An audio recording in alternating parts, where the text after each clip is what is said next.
Maka pesan saya, kalau mencintai Al-Quran, rawatlah Cipanas sebagai simbol surga kesucian. Rawatlah Ciwidey, rawatlah Pangalengan, rawatlah gunung-gunung itu yang melahirkan air yang mengalir, bak sepenggal tanah yang diturunkan dari surga. Rawatlah pohon-pohon itu, karena itu adalah alam yang digambarkan oleh Allah dalam Al-Quran. Hari ini memasuki pada sebuah fase di mana kita mengagungkan Al-Quran. Al-Quran yang diagungkan oleh kita adalah Al-Quran yang dilihat dari sisi estetika pembacaan. Dari estetika pembacaan itu pada akhirnya akan lahir pemaknaan. Karena nilai-nilai agama kalau tidak disampaikan secara estetika, maka kita tidak akan bisa memahami Sang Maha Kuasa. Kita ini sampai hari ini memaknai Allah, sujud pada Allah, itu baru sampai pada tingkat estetika. Belum sampai pada tingkat hakikat, pada tingkat makna, pada makom spiritualitas yang tertinggi. Kita baru sampai pada tingkat estetik. Kita tertarik untuk salat dengan khusyuk, manakala imamnya berestetika dalam mengimami kita semua. Kita bolak-balik pergi umroh, merasa nyaman salat di Masjidil Haram. Itu karena salah satu faktornya menurut saya, pertama, jauh dari rumah, sehingga tidak dikejar sama yang nagih utang di depan rumah. Meninggalkan pekerjaan-pekerjaan yang ada di rumah, seluruh problem ditinggal semua. Kemudian yang berikutnya juga, imamnya memiliki kualifikasi orang yang mumpuni di dalam mengimami kita dalam hafalan Al-Qur'annya. Setelah itu jangan dilupakan, bukan hanya imam, teknologi sound systemnya yang sangat tinggi dan harganya mahal. Kemudian kita seringkali berlaku tidak adil. Berlaku tidak adilnya apa? Seringkali orang-orang yang berdakwah mengejek imam-imam yang ada di kampung kita, yang bacaannya tidak begitu sempurna, qiraatnya tidak begitu menarik.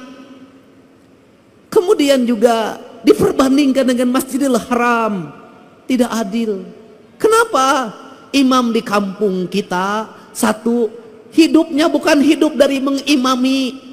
Ngimaman macul terus kah sawah, ngimaman poe pare itu kahujanan, ngimaman pamajikan di imah gogorowokan. Dia tidak fokus menjadi imam. Yang itu yang pertama, artinya dari sisi keikhlasan dia lebih ikhlas dari siapapun, tanpa digaji oleh DKM-nya, tanpa digaji oleh negara. Dia mengabdikan diri secara total menjadi imam, menjadi khotib, mengajar anak-anak di surau, mengajar anak-anak di pengajian-pengajian. Menurut saya bisa jadi yang dekat dengan Allah adalah dia, bukan yang di Masjidil Haram, tanpa membandingkan.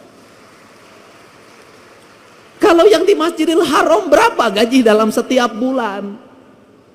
Rumahnya dijaga, kemudian dia spesifikasi imam, kemana-mana didampingi, lebih gagah dari gubernur Jawa Barat. Wajar. Aki-aki di Ciwidey, subuh-subuh kudu hudang, adana gogorok-gokan, nges adan capek-capek wenu datang hiji-hiji acan. Anu tukang umroh ge teu datang di lembur nama rajin soten keur umroh. Kemudian ada satu peristiwa ini yang azan di masjid, saking pusingnya ketika azan subuh tidak ada yang datang, kemudian dia berinisiatif adzan jam 9 pagi. Pada waktu adzan jam 9 pagi semua orang datang, ngamak. Sia gelo, cenah moanya adan jam 8, ada naon sia teh. Si aki yang adan jawab, sia anu gelo mah. Ku aing di adanan subuh sia teu datang, di adanan jam 8 sia datang. Artinya bahwa negeri ini tidak kurang orang-orang saleh. Siapa orang-orang saleh? Orang-orang saleh adalah orang yang setiap hari tekun mengajar ngaji anak-anaknya di surau-surau, di tajuk-tajuk, di langgar-langgar. Orang yang tekun setiap hari azan, orang yang tekun setiap hari ngimam, orang yang tekun setiap hari khutbah meskipun jamaahnya terbatas, tapi dia tidak pernah datang ke bupati untuk meminta honor. Itulah orang-orang hebat di negeri ini. Jadi kalau kita ingin minta doa, mintalah doa pada dia, karena dia teruji menjadi orang yang ikhlas dalam hidupnya. Kalau kita ingin mencium tangan, ciumlah tangan dia, karena tangan dia lebih suci dibanding tangan yang lain. Dia mau mengorbankan diri dan waktunya demi peradaban, demi pendidikan, dan demi masa depan. Apa yang hilang di negeri ini hari ini? Yang hilang bukan orang yang hanya tartil baca Quran, tetapi yang hilang adalah tradisi mengaji. Seiring dengan pertumbuhan waktu, maka tumbuhlah di Indonesia modernisasi Al-Quran dengan metodologi pendekatan Iqra. Cara cepat menghafal Al-Quran, cara cepat membaca Al-Quran, prosesnya ditinggalkan. Lahirlah wisuda-wisuda TKA dan TPA di mana-mana, baik secara syiar, baik, hebat secara syiar, hebat. Tetapi di balik itu masjid-masjid sepi dari anak-anak mengaji. Tetapi di balik itu surau-surau kosong dari anak-anak mengaji. Tetapi di balik itu mereka tidak mengenal dan tidak dekat dengan masjid. Kenapa? Karena mengajarkan Al-Quran tidak di masjid. Karena mengajarkan Al-Quran tidak di surau. Akhirnya mereka yang penting bisa baca Al-Quran, tapi kedekatan emosi dengan masjidnya hilang. Akhirnya mereka jauh dari masjid. Yang kedua, hilangnya apa? Hilangnya proses. Dulu baca Al-Quran berlatihnya bisa 2 tahun baru bisa, 3 tahun baru bisa, ada yang 5 tahun baru bisa. Lambat sekali. Dari mulai ngeja, kemudian narawas, terus sampai belajar kuro, panjang sekali prosesnya. Dan pada waktu proses belajar itulah dia ke masjid. Dari proses itulah masuk perjalanan spiritualitas, kedekatan guru dengan murid, berlatih membaca Al-Quran, kemudian ada tingkatannya, ada yang levelnya pertama diajar pada level kedua diajar pada level yang ketiga diajar pada level yang keempat. Maka waktu maghrib yang kurang lebih 1 jam itu efektif untuk membangun 3 generasi. Generasi ngeja, generasi narawas, generasi yang kemudian belajar kuro, dan generasi yang lebih tinggi dari itu. Prosesnya berjalan, maka anak-anak tidak lepas dari masjidnya. Kemudian gurunya bukan hanya mengajarkan Al-Qur'annya, gurunya mulai mengajarkan makna. Maka anak-anaknya dilatihlah belajar puasa, belajar tirakat. Maka Al-Quran identik dengan pembelajaran tirakat, pembelajaran puasa. Kemudian pembelajaran tirakat itu apa yang dilahirkan? Maka Al-Quran itu tersublimasi dalam pikiran, dalam relung bawah sadarnya. Karena lahir dalam relung bawah sadarnya, maka ucapannya bisa jadi tidak tartil karena ustadznya ustadz kampung. Tetapi ingat, dalam ucapan yang tidak tartil itu lahir makna keikhlasan, karena dia bersemayam dalam jiwa yang bersih. Jiwa yang bersih itu celik putih, cerak herang, cang bulan, 14 jalan gede sasapuan, tegenek temalek balumbang timur narawangan. Apa yang terjadi? Ucapan-ucapan dari ayat Al-Qur'annya saciduh metu saucap nyata. Maka doa-doa pendeknya menjadi doa-doa yang sampai tembus ke langit-langit ilahiyah. Doa-doa pendeknya menembus batas, menembus pandang. Maka lahirlah anak-anak yang bercahaya. Karena lahirlah anak-anak bercahaya, maka anak itu tumbuh menjadi para pemimpin, tumbuh menjadi kaum-kaum pergerakan, tumbuh menjadi kaum-kaum perubahan. Maka ucapan-ucapan Allahu Akbar yang lahir dari surau-surau kecil itu melahirkan ucapan kebangsaan yang memerdekakan perbudakan, memerdekakan ketertinggalan, menjadi spirit dalam sebuah perubahan tanpa biaya apapun dalam kehidupannya ini. Maka berhati-hatilah ketika syiar sudah begitu besar, ketika anggaran semakin membesar, bahkan jadi anggarannya sangat besar. Ada dua sisi mata pedang. Yang satu membukakan syiar terlihat di media sosial, tetapi yang lain bisa jadi meredupkan cahaya yang ada dalam setiap relung manusia. Maka untuk itu tadi saya berpesan, ini bukan forum balapan Formula E. Ini bukan forum liga.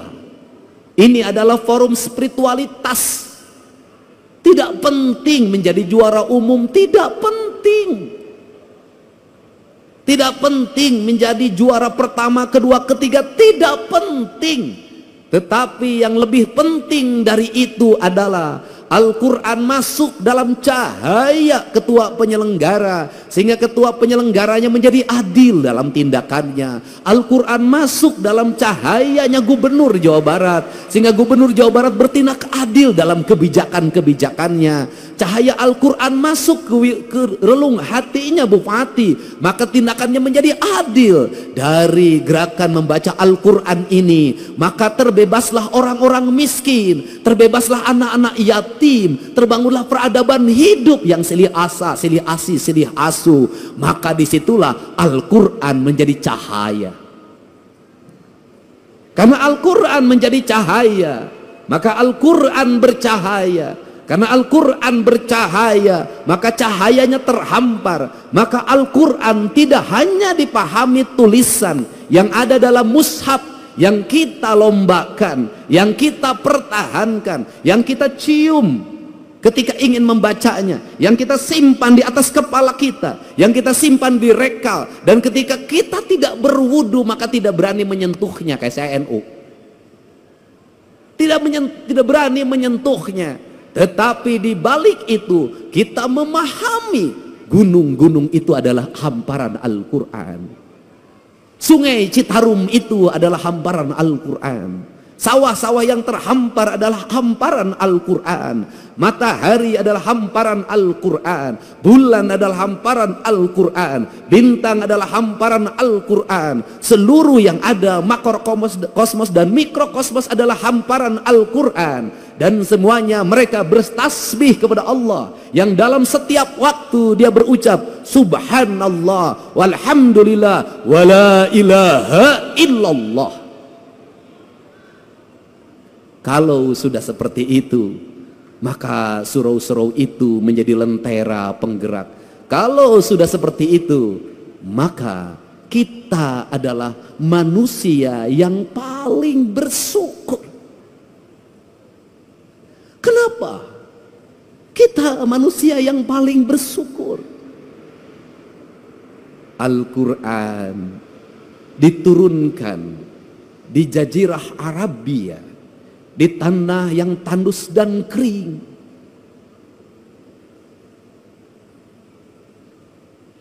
Di mana orang mengalami kesulitan untuk mendapatkan air. Kisah Nabi Ismail dengan Siti Hajar, bagaimana dia harus bolak-balik antar Safa dan Marwah untuk mendapatkan air. Begitu beratnya untuk mendapatkan air. Rumput-rumput mengering, batu-batu bertebaran, debu-debu berserakan. Di tempat-tempat di mana manusia mengalami kekeringan alam, lahirlah kekeringan hati, lahirlah kekejaman. Maka Allah menurunkan cahaya yang paling lembut hatinya. Yang paling lembut hatinya. Siapa? Rasulullah SAW. Lembut. Karena kelembutan itulah Al-Quran diturunkan. Tidak mungkin Al-Quran turun nur cahaya kebenaran yang hadir ke hatinya Kanjeng Rasul. Kalau Kanjeng Rasul tidak memiliki kelembutan hati yang lebih lembut dari sutra apapun, tidak mungkin. Maka dari kelembutan itu lahirlah ucapan-ucapan yang lembut. Dari ucapan-ucapan yang lembut itu lahirlah ucapan-ucapan yang indah. Dari ucapan-ucapan yang indah itu mempengaruhi pikiran manusia lewat telinganya, karena lahir gelombang elektromagnetik yang dipancarkan dalam kekuatan spiritualitas, di mana angin-angin yang keras, debu-debu yang bertebaran dikalahkan oleh gelombang Al-Quran yang mempengaruhi pikiran manusia. Maka Allah itu berbuat adil. Al-Quran diturunkan di tanah tandus itu.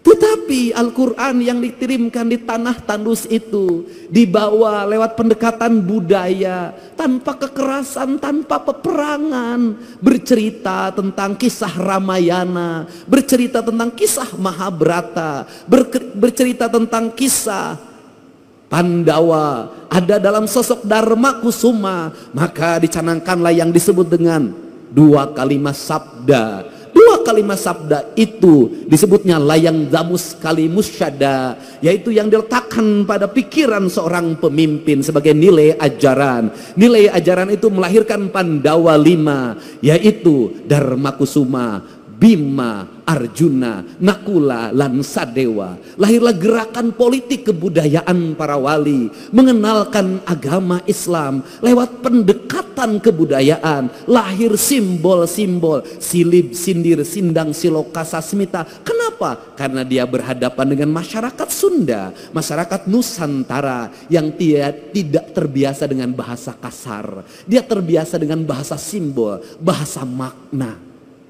Karena dia terbiasa bahasa simbol, bahasa makna, maka masuk dalam ajaran, dalam pembelajaran. Quran pun disampaikan dalam pembelajaran dan ajaran. Kemudian rasa hormatnya ditinggikan. Quran diletakkan pada sebuah derajat yang sangat tinggi, diletakkan dalam lingkungan peradaban sederhana pedesaan. Lahirlah di kita.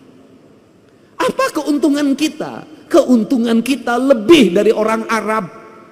Keuntungan kita lebih daripada jazirah Timur Tengah. Kenapa keuntungannya? Kita mendapat dua. Satu, kita mendapat Al-Quran sebagai sebuah produk nilai ilahiyah yang memiliki nilai estetika yang sangat tinggi. Tetapi juga kita dilahirkan pada sebuah alam pasundan yang sangat indah. Ketika Quran bercerita tentang air yang jernih di surga, ketika Quran bercerita tentang hamparan gunung yang indah di surga, ketika Quran bercerita tentang buah-buahan yang nanti ada di surga, seluruh cerita-cerita itu sebenarnya adalah realita hidup yang kita dapati. Itulah Ciwidey, itulah Cipanas, itulah Pangalengan, itu realitas dunianya. Untuk itu, karena kita sudah diberi peradaban surga yang nanti akan kita sampai surga keabadian, maka pesan saya, kalau mencintai Al-Quran, rawatlah Cipanas sebagai simbol surga kesucian.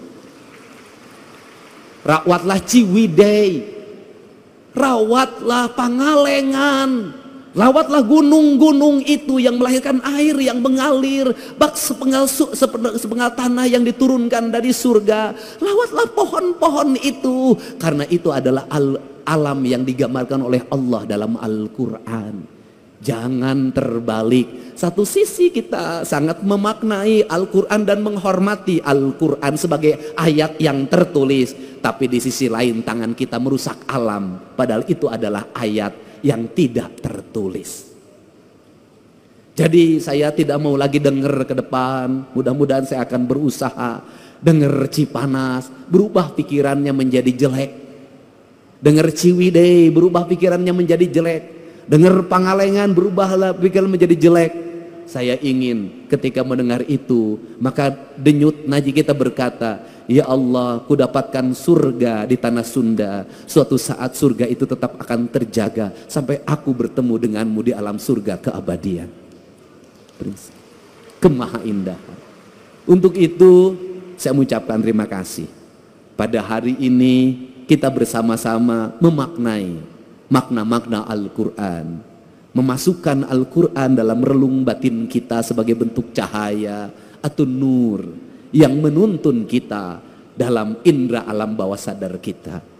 Karena indera alam bawah sadar itu pada akhirnya akan senantiasa menjadi petunjuk, dan petunjuk itu akan lahir bagi orang-orang yang menjaga rasa dan cintanya. Karena petunjuk hanya akan lahir pada orang-orang yang memiliki kelembutan hati, kedamaian jiwa, dan ketenangan relung diri. Maka peliharalah Al-Quran, simpanlah dia di relung hati kita, dalam isi denyut jantung kita, sehingga hidup kita senantiasa mendapat petunjuk. Dengan kalimat kata orang Sunda, memahami Allah dalam orang Sunda, pahamilah dari sisi Rahman dan Rahimnya saja sudah cukup. Insya Allah akan hidup tenang, tentram, dan bahagia, walaupun tetap menjadi duda. Saya ucapkan terima kasih. Mudah-mudahan pertemuan ini menjadi pertemuan kebahagiaan, kemuliaan. Dengan mengucapkan Bismillahirrahmanirrahim, musyabaqah tilawatil Quran dan hadis tingkat Provinsi Jawa Barat pada hari ini, hari Ahad, tanggal 15 Juni 2025, dengan resmi saya nyatakan dibuka. Semoga Quran menjadi dasar dalam seluruh pengambilan keputusan bagi para pemimpin. Semoga Quran menjadi dasar bagi ketenangan hidup bagi rakyatnya. Dan semoga Quran tetap menjadi cahaya yang menuntun kita menuju kebenaran yang hakiki. Wallahu muwaffiq ila aqwamit thoriq. Assalamualaikum warahmatullahi wabarakatuh. Sampurasun.